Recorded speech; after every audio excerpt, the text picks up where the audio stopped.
Maintenant que le truc vous a donné presque toutes les clés pour réaliser vos propres images, il s'agit de parfaire votre montage. Aussi, une deuxième session pratique pour tout comprendre sur le montage ne sera pas de trop. C'est tout de suite dans le truc.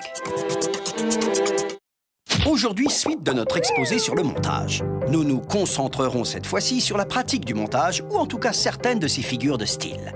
Comme le disait un certain Jean-Luc Godard, si mettre en scène est un regard, monter est un battement de cœur. Mais de quoi s'agit-il exactement? Le montage est effectivement une phase cruciale de la fabrication d'un film, pendant laquelle le réalisateur, secondé par son monteur ou sa monteuse, détermine la syntaxe, le sens et le rythme de son œuvre. Un scénario préétabli peut s'en trouver parfois totalement chamboulé. Premier exemple concernant la syntaxe, le raccord mouvement. Observez bien ce plan. Le personnage qui était assis se lève pour se diriger hors champ. Au tournage, un second plan a été prévu dans lequel on découvre la destination de notre acteur. Il reste à déterminer comment monter au mieux ces deux plans. Première solution, un montage avant le mouvement du personnage. Vous l'avez constaté, le raccord saute aux yeux. La syntaxe est un peu lourde. Nous allons donc faire le montage dans un mouvement de l'acteur. Voilà, le raccord est tout de suite plus fluide car il profite de la dynamique de l'action. Évidemment, si l'on souhaite entretenir le suspense sur la destination du personnage, on pourra décaler encore ce montage à un autre mouvement du personnage. Comme vous le voyez, avec seulement deux plans, bien des discussions sont possibles. Abordons maintenant les possibilités sémantiques du montage.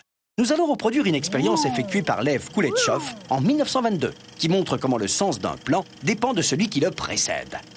Une soupe fumante. Puis notre comédien qui paraît décidément affamé. Un cercueil consternant. Et notre comédien semble soudainement s'attrister. Une créature affriolante. Et notre comédien semble maintenant s'égayer. Et pourtant, à chaque fois, le plan du comédien était le même. Ce qui pourrait passer pour de subtiles nuances d'interprétation n'était en fait dû qu'à la succession des plans. Et voici ce qui pourrait s'esquisser à partir de nos rushs incohérents.